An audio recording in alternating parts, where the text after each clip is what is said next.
Hello, bonjour tout le monde, bienvenue sur cette nouvelle vidéo. Aujourd'hui, je vais vous proposer de parler d'un de mes mangas préférés qui me tient énormément à cœur, à savoir Parasite. Donc vous voyez, on a le make-up on fleek, le fond qui est en adéquation avec le chef-d'œuvre. Tous les mangas que j'ai pu lire, et vraiment croyez-moi, il y en a eu des tas.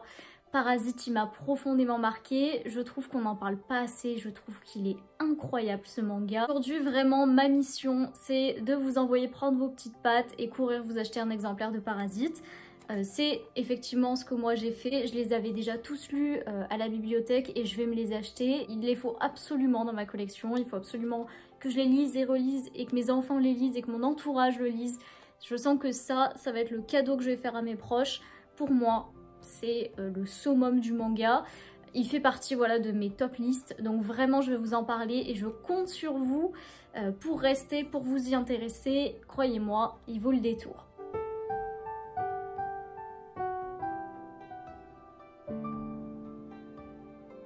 Pour ce qui est de l'auteur de Parasite, ce sera Hitoshi Iwaaki et il est considéré comme étant un seinen, c'est-à-dire un manga pour adultes et plutôt pour adultes masculins, mais on s'en tape, c'est un manga de tout sexe, de tout genre, qui peut plaire autant à des filles qu'à des garçons, mais effectivement je valide l'aspect plus adulte, il y a vraiment une réflexion d'ordre philosophique derrière ce manga, ce qui fait que ça demande quand même une certaine maturité. Au niveau du style de lecture, j'ai beaucoup d'éléments à vous apporter. C'est de l'apocalyptique, c'est de la science-fiction, il y a aussi tout ce qui est de l'ordre de la violence, le meurtre, le suspense, le drame.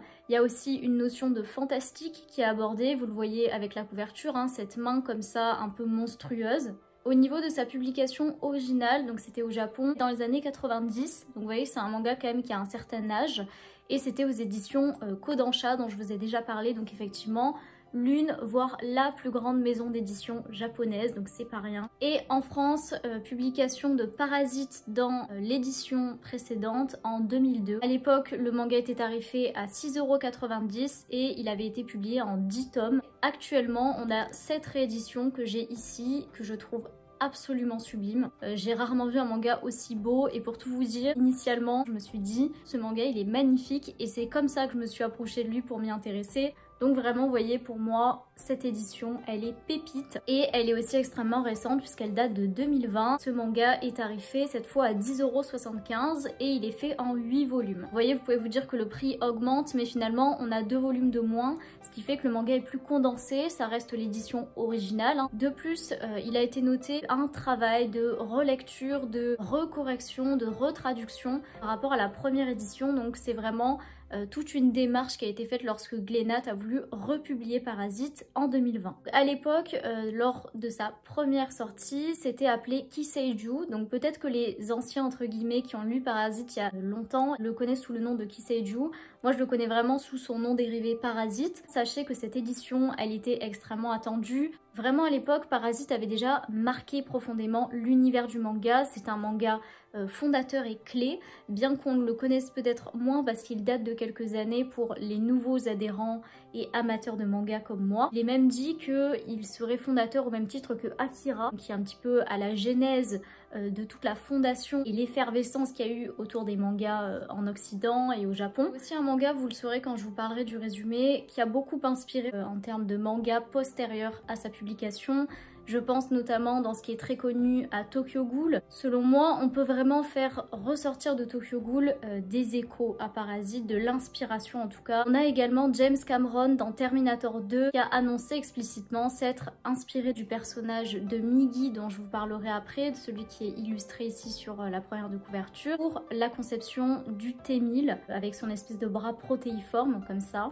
Et puis évidemment, comme pour chaque succès, Parasite a un animé qui lui est assigné, qui est paru entre 2014 et 2015. Il est composé de 24 épisodes et je ne vous cache pas que je ne l'ai pas regardé, mais j'ai regardé quelques extraits pour essayer de vous faire un retour. Je dirais que l'animé est bien, cependant j'ai tellement une estime pour ce manga, cette œuvre originale, que pour moi c'est impossible de lui arriver à la cheville. Donc je dirais que l'animé est bien, le manga est extraordinaire. J'ai trouvé les voix françaises pas mauvaises. L'animé n'étant pas réalisé par Hitoshi Iwaaki, l'auteur de Parasite, j'ai trouvé les dessins quand même assez proches, même s'il n'y a rien de flagrant, pas mauvais, voilà. Je dirais que par contre le point que j'ai beaucoup aimé dans les extraits que j'ai vus de l'anime, c'est que ça semble vraiment coller presque au dialogue près à l'œuvre originale. Il y a vraiment la volonté de retranscrire toute l'essence du manga et ça je pense que c'est quand même le plus important. Maintenant je vous propose de passer à une partie où je vais vraiment vous présenter l'histoire, vous parler du résumé. Et je vous propose aussi de voir un petit peu de quoi se composent les premières pages du manga. Nous avons directement de la couleur, ce qui montre bien que c'est un produit de choix. Et il y a aussi des monstres comme ça qui vous sont présentés dès le début. Et puis la page suivante illustre vraiment, je trouve, la thématique de l'écologie qui est aussi extrêmement prégnante dans ce manga, qui a toute son importance. Et d'ailleurs, c'est ce qu'on comprend dès les premières lignes. Vous voyez, donc ça, c'est vraiment le début du manga. Et c'est des parties que je vais vous lire parce que je les trouve extrêmement intéressantes. Pour commencer quand même sur le résumé, j'évoquerai le postulat de base. Depuis des milliers d'années, l'homme se trouve au sommet de la chaîne alimentaire. On en a tous conscience, c'est une réalité. Et l'histoire, elle vient vraiment découler de ce fait qu'on a peut-être un petit peu du mal à s'avouer en tant qu'être humain, mais qui est en fait totalement représentatif de ce qu'est notre société actuelle et depuis des centaines, voire milliers d'années. Donc je vous lis le début du manga que je trouve extrêmement révélateur. Quelque part sur Terre, une pensée traverse l'esprit de quelqu'un. Si la moitié de l'humanité venait à disparaître, combien de forêts pourrons-nous sauver? Quelque part sur Terre, une pensée traverse l'esprit de quelqu'un. Et si 99% de l'humanité venait à disparaître, les rejets de la pollution diminueraient-ils de 99%? Une pensée traverse l'esprit, il faut protéger l'avenir du vivant. Dans les deux premiers éléments que je vous ai lus, j'ai bien stipulé quelque part sur Terre, une pensée traverse l'esprit de quelqu'un. Et dans le dernier élément que je vous ai fourni, j'ai bien dit une pensée traverse l'esprit. Donc là, il y a 3 petits points à la suite. Et il faut protéger l'avenir du vivant, 3 petits points. Et donc vous voyez bien ici qu'il n'est pas question d'une pensée humaine, ça correspond à ce type de créature que vous avez vu déjà sur la couverture. Et la page directement après, c'est donc cette espèce de petite boule comme ça qui ressemble à ce qu'on schématise comme étant le virus. Donc d'étranges parasites se répandent un peu partout sur Terre. Ces parasites ressemblent initialement à des espèces de petits vers de terre. Et ils vont pénétrer les corps humains, je crois que c'est par les oreilles. En tout cas, l'idée c'est qu'une fois qu'ils sont entrés dans le corps humain, ils prennent possession notamment du cerveau, qu'ils prennent une apparence humaine.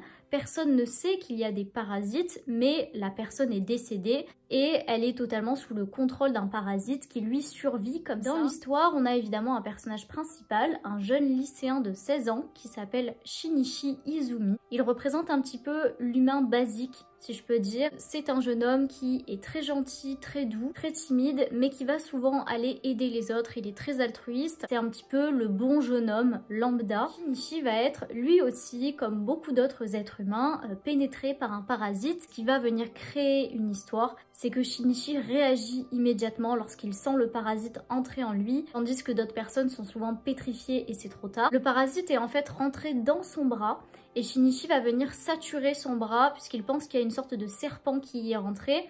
Donc il serre de toutes ses forces avec une espèce de corde autour de son bras et c'est comme ça que le parasite qui a contaminé Shinichi va se retrouver en fait dans l'incapacité de monter jusqu'à son cerveau et donc ne va pas tuer Shinichi. Ce qui est intéressant avec cette mésaventure, on va dire, ce processus anormal, c'est que ça va créer un être hybride qui n'existe a priori nulle part ailleurs, c'est-à-dire un semi-être humain, semi-parasite, et notamment un être humain qui a toute sa conscience, qui a toujours son corps et sa réflexion, mais qui possède un parasite dans son bras.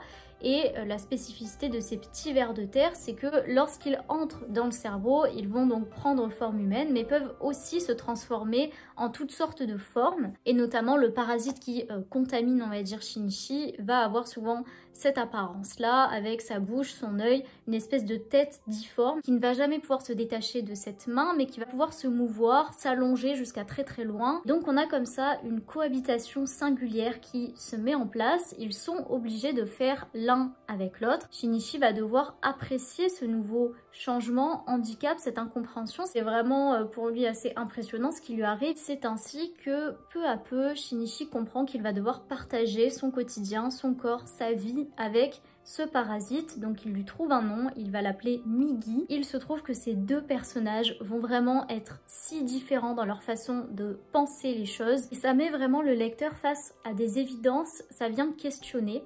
puisque on l'a dit, Migi est un parasite, c'est un être primitif qui ne pense qu'à une chose, sa survie. Finalement, c'est un être très individualiste, qui n'a pas d'affect, et en parallèle de ça, vous l'aurez compris, Shinichi est un être humain. De plus, il est doté d'une grande sensibilité et d'un grand altruisme, c'est-à-dire d'une façon d'agir et de penser qui est très collectiviste, et ça c'est propre à l'être humain. On a envie de sauver sa famille, sauver son espèce, et c'est comme ça, vous le comprenez sûrement, que on va se retrouver face à des échanges entre ces deux êtres très différents qui vont nous mettre, nous en tant que lecteurs et êtres humains, face à des réalités. Migi va vouloir à tout prix survivre et par là même que Shinichi survive.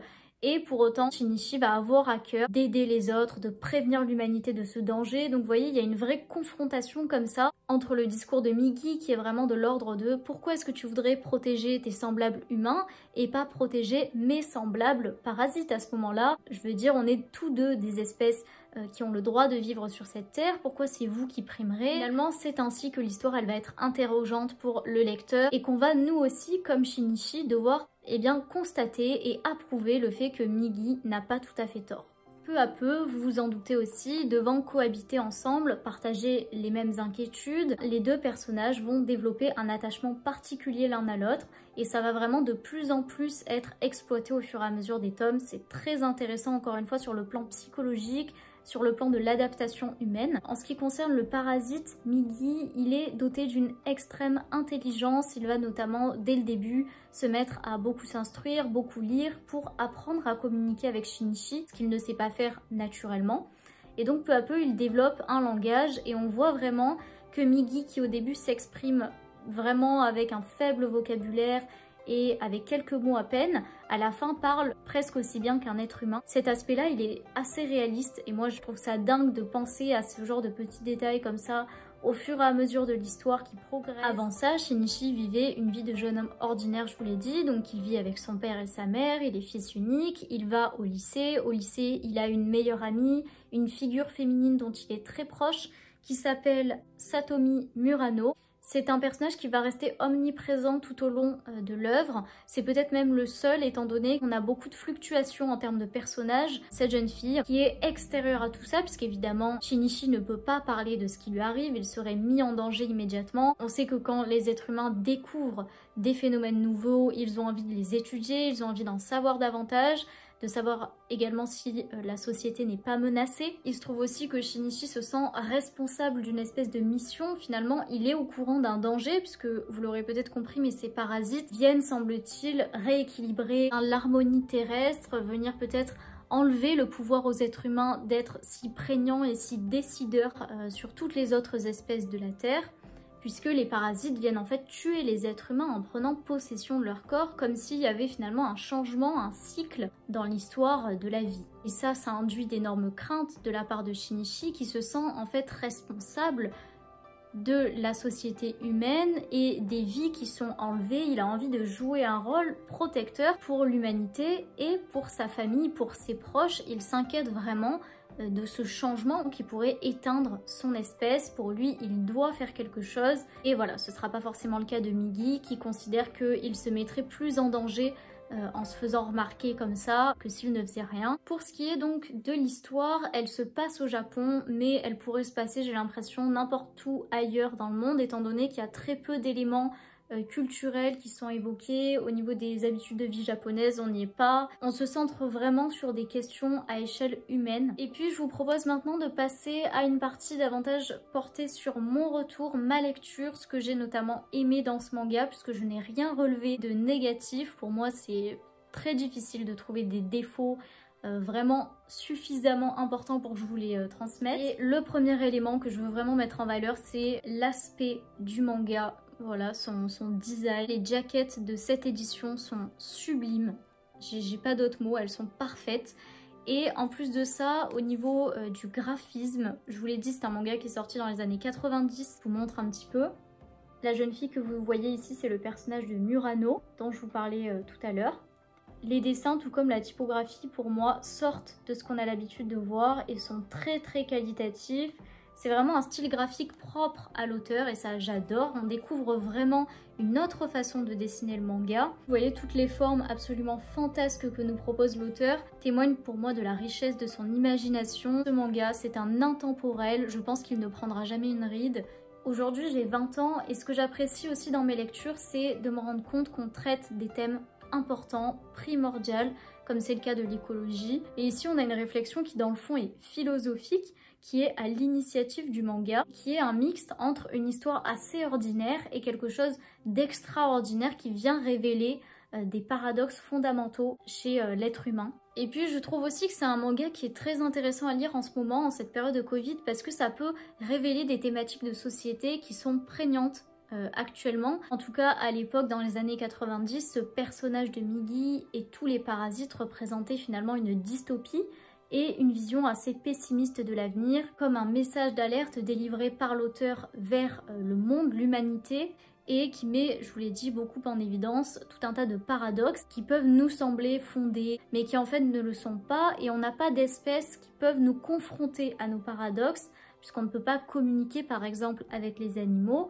Ici, Migi arrive à communiquer avec Shinichi, c'est d'ailleurs ce qui va faire leur force à de nombreuses reprises. On verra vraiment dans ce manga que leur différence, qui pourrait être une faiblesse, va finalement s'avérer être une force. Mais voilà, il y a vraiment l'idée de la part de l'auteur de vouloir communiquer des messages fondamentaux de vie, et pas simplement d'être sur une histoire qui peut être gore, parce que oui, c'est un aspect du manga qu'on ne peut nier et qui peut aussi plaire à certains comme déplaire à d'autres. On voit beaucoup de corps déchiquetés, beaucoup de cadavres, beaucoup de meurtres, de combats. Ce sont des aspects qui moi personnellement ne m'attirent pas du tout dans mes lectures manga. Tout ce qui est un petit peu de l'ordre de l'action, c'est pas ce que j'aime vraiment, mais dans ce manga, ça a tout à fait son propos. Comme je vous l'ai dit, c'est une lecture qui est assez conséquente, donc il y a eu certains tomes, sûrement pas les premiers mais un petit peu plus loin, où peut-être j'ai trouvé que l'aspect de la confrontation était un peu trop redondant, ça c'est vrai, mais il y a aussi l'idée que pour moi c'est pas aussi trash que si on voyait un corps déchiqueté, une tête décapitée dans un film par exemple. Un autre aspect que je trouve très intéressant à observer, c'est vraiment l'évolution du personnage de Shinichi, qui n'est absolument pas le même jeune homme adolescent au début, pendant le tome 1, et à la fin de l'œuvre. On voit vraiment déjà qu'il évolue en tant qu'homme, il devient un adulte responsable, il va vivre beaucoup de difficultés, vous vous en doutez, sa vie elle a complètement changé, elle est mise en péril, d'ailleurs la vie de l'humanité tout entière l'est. Et puis petit à petit, les êtres humains vont se rendre compte des choses. Et puis ça va être aussi intéressant de voir comment la presse va présenter les choses aux populations, comment les populations vont réagir à cette menace pour leur vie. Tout ça, ça me fait écho au Covid et je trouve qu'en ce moment, c'est pépite de lire Parasite. Et vraiment l'aspect que j'ai aimé, c'est de voir cette évolution du personnage de Shinichi, mais aussi du personnage de Migi qui, initialement, on l'a compris, est un parasite, un être très primitif, qui va, en vivant dans le corps de Shinichi, avec Shinichi pendant comme ça des mois, des années, développer peu à peu, vous verrez, certains affects. Il est vrai que les deux personnages doivent faire fusionner leur vie, leurs êtres, et qu'ils vont mutuellement s'influencer. Et pour moi, c'est très révélateur de l'influence qu'on peut avoir les uns sur les autres en tant qu'être humain, très révélateur aussi de la manière dont les gens vont réagir sous la peur. Il y a une dimension psychologique, écologique, philosophique qui sont prégnantes. Je finirai cette vidéo en ouvrant sur des œuvres qui sont proches de Parasite. Ici, je vais vous parler de ce qu'on appelle Néo-Parasite. Donc le voici, ça va ressembler à ça en magasin. C'est un recueil collectif, c'est-à-dire qu'on va avoir un projet commun d'une dizaine d'auteurs qui sont venus rendre hommage à Parasite et de fait ont réalisé un volume relié qui a été publié en 2020 par Glénat à l'occasion de la republication, on va dire, des mangas Parasite. On a aussi souvent avec les Parasites en magasin ce qu'on appelle Parasite Reversi, dont l'auteur est Moiré Rota. Je vous montre un petit peu ce à quoi ça peut ressembler si vous les voyez en librairie. Encore une fois, on est sur un volume assez fin. Donc vous l'aurez compris, c'est pas le même auteur que Parasite, il s'agit d'une série dérivée, donc qui vient s'inspirer de Parasite. Elle est réalisée en 8 volumes qui ont été publiés de 2018 à 2021. Donc c'est une sorte de spin-off qui se situe dans la même temporalité que l'histoire Parasite. et qui prend en fait un autre point de vue, c'est-à-dire qu'on est sur un autre personnage principal qu'on ne connaît pas dans le parasite initial, et ce personnage va avoir son père qui sera atteint par un parasite. Donc on va vraiment délocaliser la vision de l'histoire, mais on va réintégrer, donc dans Parasite Reversi, des personnages qu'on va retrouver dans Parasite. Vous voyez, c'est une histoire un petit peu en parallèle, mais qui est très ancrée dans l'univers et la temporalité de Parasite. Étant donné que Parasite Reversi, c'est l'œuvre de Moare Ota, vous voyez bien que les dessins vont différer, mais tel que vous l'avez vu sur la couverture, on a quand même le trait et l'idée de Hitoshi Iwaaki qui ressurgit, et notamment j'ai pu constater que les personnages qui étaient dans Parasite et réintégrés dans Parasite Reversi étaient dessinés presque à l'exactitude. Il y a vraiment un effort pour qu'ils se ressemblent. Et donc selon moi, qui n'ai pas lu ni Néo Parasite ni Parasite Reversi, ça peut être intéressant effectivement une fois qu'on a terminé Parasite de lire Parasite Reversi. En tout cas, je ne saurais vous donner d'avis, peut-être que je vous referai une vidéo lorsque je l'aurai lu, puisque je compte le lire évidemment. Cependant pour moi, et je pense pas que ça changera, l'œuvre majeure, celle qu'il faut absolument lire, en tout cas en premier lieu, c'est Parasite. Et je tenais quand même à vous présenter ces deux œuvres pour que vous ne soyez pas complètement perdus si vous les voyez en magasin. Personnellement, ça a été mon cas. J'ai eu du mal même en lisant les résumés, en me renseignant à comprendre. Donc j'ai essayé de faire ce travail de fond pour vous éclairer un petit peu la vue de tout ça. Donc voilà, on a vraiment Néo Parasite, Parasite Reversi et Parasite, l'œuvre originale. Sur ce, je vais clôturer cette vidéo. Je vous remercie beaucoup de l'avoir regardée. J'espère qu'elle vous aura donné envie de vous intéresser à Parasite. En tout cas, sachez qu'il fait partie de mes lectures préférées, de celles que je vous préconise le plus, si ce n'est celle que je vais le plus vous recommander de lire. Puisque au-delà de beaucoup me plaire, je sais qu'elle peut énormément apporter, qu'elle peut intéresser un large public. Ceci étant dit, moi je vous retrouve une prochaine fois pour une toute autre vidéo. Je vous invite à liker si vous avez aimé, à laisser un commentaire, à vous abonner. J'espère qu'on se retrouvera tous très vite. Bye bye tout le monde!